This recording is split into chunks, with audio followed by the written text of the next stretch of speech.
এই তীব্র গরমে সংসারের সমস্ত কাজকর্ম সেরে তার মধ্যেও সময় বের করে আমি বেডরুমটা ক্লিনিং করে নিলাম। তো হাতে 30 মিনিট সময় নিয়ে যদি তুমি এরকম প্রত্যেক দিন বেডরুমটা ক্লিনিং করে নাও, তাহলে গিয়ে তোমার মাসে ডিপ ক্লিনিং করার প্রয়োজন হয় না। প্রতি মাসে একবার হলে আমরা ডিপ ক্লিনিং করি, সেটার প্রয়োজন হয় না। কারণ ওই যে আমরা ঘরটা প্রত্যেক দিন সমস্ত কাজকর্মের সাথে ঘরটা পরিষ্কারও করে নিই, যার জন্য কিন্তু আমাদের প্রয়োজন হয় না যে আমরা ডিপ ক্লিনিং করি। তো শুভ সকাল আমার বন্ধুরা, কেমন আছো তোমরা সবাই? আমি কিন্তু খুব ভালো আছি। এই গরমে আর কি বলবো, ভালোই আছি, খারাপ আর নেই। দিন রাত গরমে পুড়ছি, আগুনে তাচ্ছি। আর বৃষ্টির তো কোনো দেখা নেই, বৃষ্টি যেন আর আসতে চাইছে না। কালকে রাত্রে একটুখানি আসলো, সে দেখা দিল, দিয়ে চলে গেল যে আমি আছি, তোমরা চিন্তা করো না। তো কবে আসে দেখি, সেই আশায় রয়েছি। তো বড়দের প্রণাম, ছোটোদের বুক ভরা ভালোবাসা দিয়ে ভিডিওটা স্টার্ট করলাম। যে যেখান থেকে আমার ভিডিওটা দেখছো, আশা করি তোমরা অনেক ভালো আছো এবং সুস্থ আছো। আমার ছোট্ট পরিবারে তোমাদের সবাইকে অনেক স্বাগত জানাই। আর আমার তো পরিচয় তোমরা জানোই, হুগলি জেলা ছোট্ট একটি শহর ব্যান্ডেল থেকে আমি সোমা চলে এসেছি। আজকে যে 13ই মে, আর আজকে বারটি হচ্ছে মঙ্গলবার। আর মঙ্গলবার মানে জানো আমার নিরামিষের দিন। আর নিরামিষের দিন মানে আমাকে সব কিছু গ্যাস ট্যাস ধোয়া মোছা সব পরিষ্কার করে নিতে হয়। আগের দিন রাত্রে সব কিছু নামিয়ে রেখে দিই, দিয়ে এখন সকালবেলা ঘুম থেকে উঠে রান্নাঘরে গেলাম, গিয়ে গ্যাসটা রাতে পরিষ্কার করা ছিল, তাও একবার মুছে নিলাম। আর বাসনগুলো গুছিয়ে নিয়ে নিজের জন্য একটু চা করে নিলাম।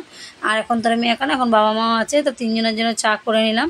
চাটা খেয়ে নিয়ে শরীরে একটু এনার্জিটা এনে একটুখানি কথাবার্তা বললাম তিনজনে মিলে, তারপরে কাজে লেগে গেলাম। তারপরে এই যে জামা কাপড়গুলো আগের দিনের যে ছিল ভাঁজ করা হয়নি, সেইগুলো ভাঁজ করে নিলাম। কারণ আগের দিন রাত্রেবেলায় টাইম পাইনি, একটু নিমন্ত্রণ ছিল, সেখানে গেছিলাম। তারপরে বললাম না, একটু ঝড় বৃষ্টি হয়েছে, তার জন্য কিছু করিনি, তার জন্য রেখে দিয়েছি যে সকালে উঠে করে নেবো। আর এখানে দেখো আমার গোগল কিন্তু এখনও ঘুমাচ্ছে, মাম্মাম হচ্ছে পড়তে চলে গেছে, তোমার দাদাভাইও কাজে চলে গেছে। আর যে জামা প্যান্টগুলো আগের দিন পরে আমরা সে গোগলের মাঠে গেছিলাম ত্রিবেণীতে খেলা দেখতে, তো সেই জামা কাপড়গুলো ধুয়ে আমি ওগুলো আবার কিন্তু আলমারিতে তুলে রাখবো। কারণ ওগুলো তো আর সবসময় পরার জামা কাপড় না, ওর জন্য ওগুলো আলমারিতে তুলে রাখবো। আর যেগুলো আমাদের সবসময় পরার, সেগুলো জায়গায় রেখে নেবো। আর আজকে সকালে জলখাবার করবো, সুজি দিয়ে পরোটা বানাবো, এই গোলা রুটি বানাবো। তো আমরা প্রায় ময়দা দিয়েই গোলা রুটি খেয়ে থাকি, তো আজকে ভাবলাম একটু অন্যভাবে করি। আজকে একটু সুজি আর ময়দা, মানে সুজি থাকবে 3 ভাগ, ময়দা থাকবে 1 ভাগ, এইভাবে আজকে সুজির গোলা রুটিটা করলাম। খেতে কিন্তু দারুণ হয়েছিল, একটু মিষ্টি দিয়ে নিয়েছিলাম। আর চিনিটাকে না আগে আমি ডাস্ট করে নিয়েছি, সুজিটাকে দেখো ডাস্ট করে নিয়ে পরে জল দিয়ে গুলিয়ে নিয়েছি, নিয়ে গোলা রুটির মতো করেছি। খেতে বেশ দারুণই লাগলো, একটু মচমচেও লাগলো, আর পেটটাও ভরে যায় একটা খেলে। তো তার জন্য দেখো আমি করেছি প্রায় গোটা 7-8টা রুটি করেছি, সবাই মিলে খেয়েছি। আমি একটা খেয়েছি, বাবা একটা খেয়েছে, মা একটা খেয়েছে, তোমার দাদাভাই 2টো খেয়েছে, মাম্মাম একটা খেয়েছে। গোগল খাইনি, গোগল ওটস খেয়ে গেছে, বললাম আমি এগুলো রুটি খাবো না। তো এইভাবে সকালে জল খাবার খেয়ে ঠেয়ে চলে গেছে একদম বেডরুমটা ক্লিনিং করাতে। কারণ 10:30 তোমার দাদাভাই চলে যায় খেয়ে দেয় ওদেরকে নিয়ে, গোগলকে নিয়ে। তাহলে আমি 10:30 থেকে 11টার মধ্যে আমার বেডরুমটা ক্লিনিং করলাম আজকে। কারণ তারপর আবার রান্না আছে। আর আজকে রান্না করবো হচ্ছে আলুর দম, ছোটো আলু আছে কিছু, ওই আলু দিয়ে দম করব একবেলার জন্য, যেহেতু কোনো চাপ নেই, একবেলা আলুর দম দিয়ে আমাদের হয়ে যাবে। আর রাতে যেহেতু রুটি করব, নিরামিষের দিন তো দুবেলা ভাত খেতে ভালো লাগে না, ওই জন্য রাতে রুটি করবো বলে তরকারিটা একটু বেশি করে রেখে দিয়েছি, ভাতটা একবেলারই করেছিলাম। আর মাম্মাম তো আর রাতে রুটি খেতে চায় না, ভালো, ওর নাকি পেট ভরে না, ওর জন্য কটা ভাত রেখে দিয়েছিলাম। কিন্তু আর আজকে ভাত খাইনি, বললাম আমি রুটি খাবো, তো রুটিটা খেলো। আর এখানে দেখো আমার কিন্তু ব্যাটারটা পুরো গোলানো রেডি হয়ে গেছে। এবার এখানে ছোলা আর বাদাম ভিজিয়ে রাখতে হবে, যেহেতু বিকেলবেলা গোগল আর মাম্মাম খায়, তাই জন্য ছোলা বাদামটাও ভিজিয়ে নিলাম। একা হাতে সব কিছু দেখে দেখে করতে হয়, কারণ ওই যে কাজ, আর এত যে গরমের মধ্যে মাথার চাঁদি যেন ফেটে যায়। তাও কি করব, মাথার চাঁদি ফেটে গেলেও কোনো কাজ নেই, আর মানে কেটে গেলেও কোনো কাজ হবে না, কাজ তো করতেই হবে। কাজ হচ্ছে এমনই জিনিস, সংসার হচ্ছে এমনই একটা জিনিস, সংসার অসার, যার নাম হচ্ছে অসার। তো এই সংসারে সমস্তটা কাজ ভালোবেসে গুছিয়ে করি, তা যেন এই গরমের মধ্যেও করিনি, কারণ কোনো কষ্ট হয় না কেন, ওই যে একটা অভ্যাসে পরিণত হয়ে গেছে। কাজটা যেহেতু অভ্যাসে পরিণত হয়ে গেছে, তাই গরম হোক, শীত হোক, গ্রীষ্ম হোক, বর্ষা হোক, সমস্ত কাজই কিন্তু সময়ের সাথে সাথে তালে তাল মিলিয়ে করে ফেলি, কোনো প্রবলেম হয় না। আর এখন যেহেতু বাড়ি থাকি বলে একটু টাইম পাই, কাজে গেলে তো তোমরা জানো এই কাজই করি ওইটুকুনি সময়ের মধ্যে, তখন যেন মেশিন কি জোরে দৌড়ায়, তার থেকে আমি যেন বেশি জোরে দৌড়াই, তখন এরকমই একটা পরিস্থিতি এসে দাঁড়ায়।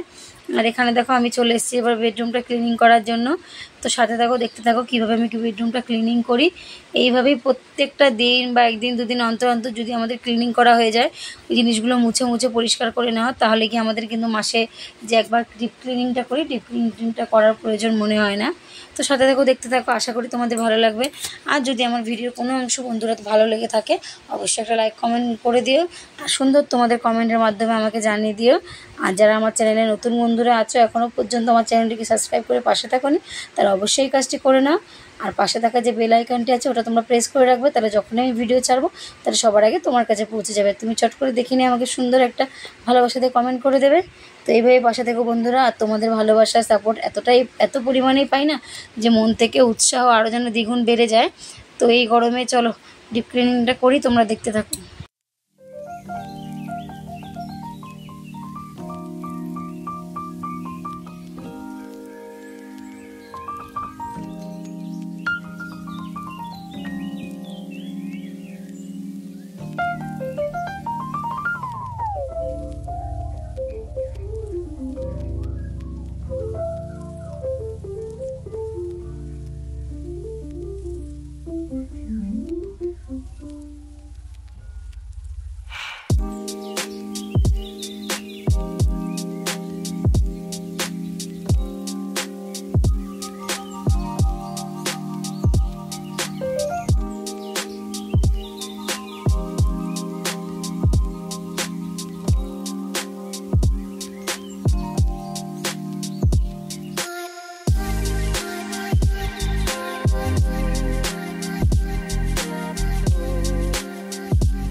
তো এইভাবে দেখো ক্লিনিংয়ের কাজটা করে নিলাম। এইবার আমার এই যে দরজাটা মোছা হয়ে গেলে হয়ে যাবে, তারপর ঘরটা ঝাড় দেবো, ঝাড় দিয়ে একবার মুছে নেবো। সকালে তো একবার ঝাড় দেওয়া মোছা হয়েই যায়, তারপরে আবার ঝাড় দিয়ে মুছে নেব। আর আজকে আমি দুপুরবেলা যাব, তোমরা জানোই মঙ্গলবার মানে আমি বজরংবলীর ব্রত করি, মানে সন্ধ্যাবেলা গিয়ে বজরংবলীর কাছে ধূপকাঠি মোমবাতি জ্বালিয়ে লাড্ডু দিয়ে পুজো দিয়ে আসি, আর হাতে প্রত্যেক সপ্তাহে সুতো বেঁধে আসি। তো আজকেও সেটা যাব। আর আজকে যেহেতু মঙ্গলবার মানে আগে তোমাদের একদিন শেয়ার করেছিলাম বড়মার বাড়ি বলে, যেখানে প্রতিটা মানুষ, কত যে মানুষ আসে, শয়ে শয়ে লাখে লাখে মানুষ আসে, আর প্রতিটা মানুষেরই কিন্তু মনের বাঞ্ছা পূর্ণ হয়, সব কিছু বিপদ থেকে তারা রক্ষা পায়, সেখানে যায়।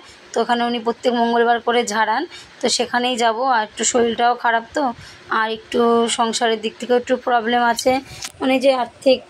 তো অনেক সময় হয় কি জানো তো, যে আমাদের অনেক সময় অনেক বিপদ আপদ থাকে যেগুলো মাথার উপর থাকে, তার জন্য অনেক মানে ক্ষতি হয়, ভালো আর হয় না। তো যারা এগুলো মানো তারা বুঝবে, যারা মানো না তারা কুসংস্কার বলে মনে করবে।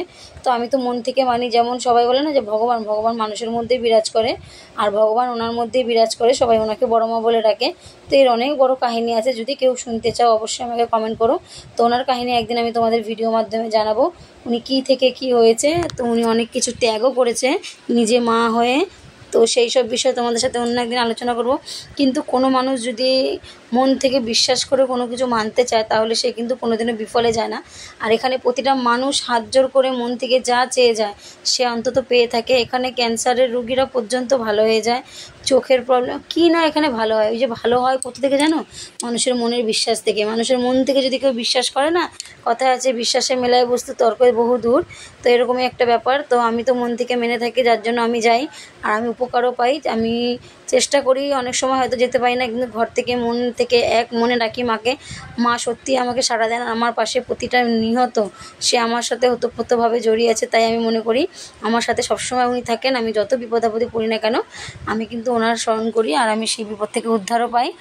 আর দেখবে তোমরা যখন ঝাড়াবে, ওনার স্বামী একজন ভদ্রলোক ঝাড়াতে বসবে, ওইটা কিন্তু ওনার স্বামী হয়, কিন্তু ওখানে কিন্তু উনি স্বামী না, উনি ওনাকেও মা বলে ডাকে। ওনার শরীরটা খারাপ লাগছিল, উনি ওখানে সবাইকে জল দিচ্ছিল। আর ওনার ওষুধ হচ্ছে একটা জল, হলুদ রঙের একটা বস্তু থাকে, ওই বস্তুটা দিয়ে জল বানায়, ওই জলটাই হচ্ছে ওনার ওষুধ। ওই জলটা খেলে তারপর একটু সন্ধ্যাবেলা, যেমন আমরা কর্পূরের জল সন্ধ্যাবেলা ছেটাই গঙ্গা জল, ওরকম একটু ছেটালে, স্নান করলে অনেক রকম বিপদ আপদ থেকে মুক্তি। যেমন বাচ্চাদের দেখো, বাচ্চাদের বলে না, বাচ্চাদের হাওয়া বাতাস লাগে, মায়েদের হাওয়া বাতাস লাগে, আমাদের ঘরের কোণ থেকেও কিন্তু আমাদের হাওয়া বাতাস লাগে। লোকে বলে বাইরে বেরোলে হাওয়া বাতাস লাগে, না, আমাদের ঘরের থেকেও কিন্তু হাওয়া বাতাস আমাদের লাগে, বাথরুম থেকে লাগে। তো চারিদিক থেকে হাওয়া বাতাস মানে নেগেটিভিটি যেটা থাকে সেটা যাতে কেটে যায়, তার জন্যই কিন্তু যাওয়া। তো আমি চাই সবসময় যেন আমার সংসারটা ভালো হোক, বাড়ির প্রতিটা মানুষ ভালো থাকুক, কোনো মানে কুছায়া যেন আমার বাড়িতে পড়তে না পারে। তার জন্য কিন্তু এই যে সব কিছুর সাথে সাথে সংসার, ধর্ম, বাইরের কাজ, তার সাথে ওই যে ঠাকুর বিশ্বাস রেখেও কিন্তু চলি। এটাকে যারা কুসংস্কার মনে করবে কুসংস্কার, যারা মনে করবে ভালো তারা তো। আর যারা এগুলো মানো তারা জানো অবশ্যই, বিশেষ করে গ্রামের দিকে এগুলো বেশি মেনে থাকে। তো এখানে কত দূর দূর থেকে লোক আসে, মানে কি বলবো, ধারণার বাইরে। ওই যে বললাম, যদি কেউ আগ্রহী থাকো এই বিষয়ে জানার জন্য, তাহলে অবশ্যই আমাকে কমেন্টের মাধ্যমে জানাবে, আমি কিন্তু তোমাদের সবাইকে এই বিষয়ে জানাবো। আর এখানে দেখো আমার এদিকে রান্না হয়ে গেছে, বাসনগুলো ধোয়া হয়ে গেছে। আর এখানে স্নান করতে যাওয়ার আগে আরেকবার স্নান করবো, যেহেতু ক্লিনিং করেছি, একবার সকালে করে নিয়েছি, আর একবার করবো।